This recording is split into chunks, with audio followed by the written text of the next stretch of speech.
speak about the evolution of consciousness.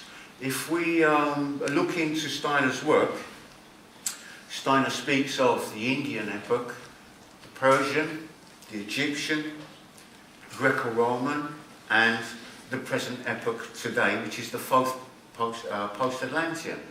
And he also speaks about the next, the Russian, and the following American.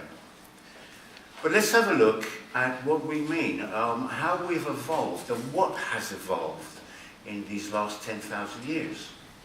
If we start from the Indian epoch, India, Persia, Egypt, Greco-Roman, and the fifth, post-Atlantean, and let's say the next was the Russian. Excuse my writing, it's difficult to write here.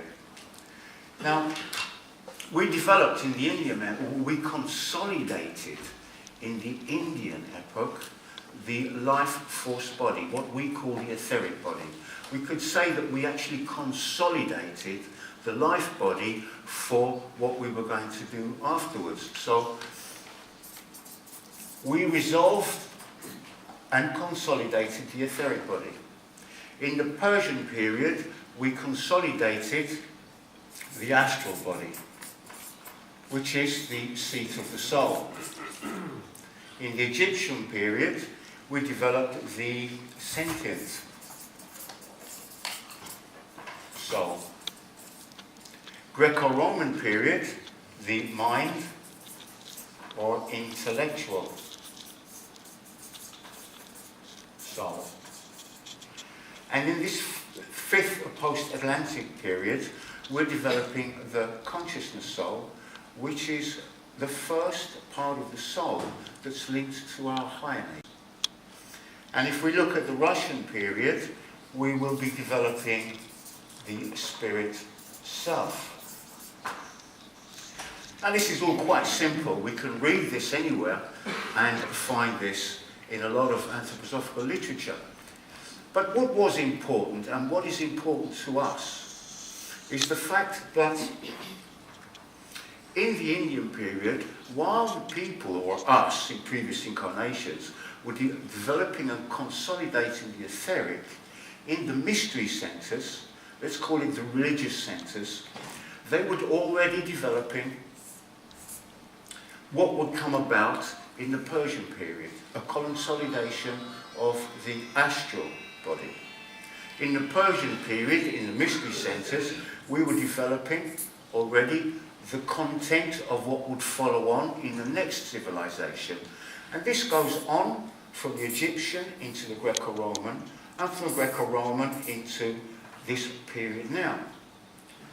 Now we have to ask ourselves, all right, what are we next? Who's going to do it next? Who are the people that are going to develop the spirit self? And clearly the answer to that question is we are. This is our task.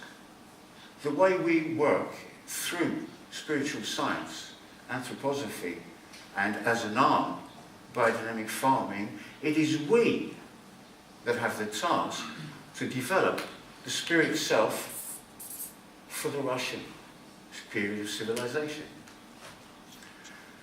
I wanted to put this on a plane to give us an idea of, as biodynamic farmers, some of the deeper contents of what we have as tasks.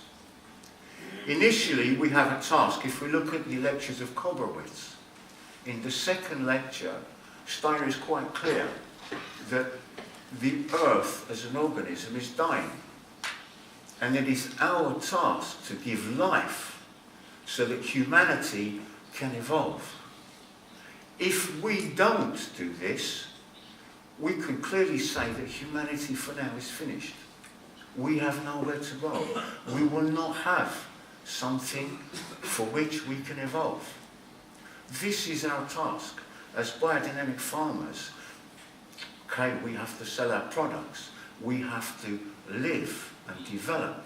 But our real task is to give life to the earth and give humanity the opportunity to have a future and evolve.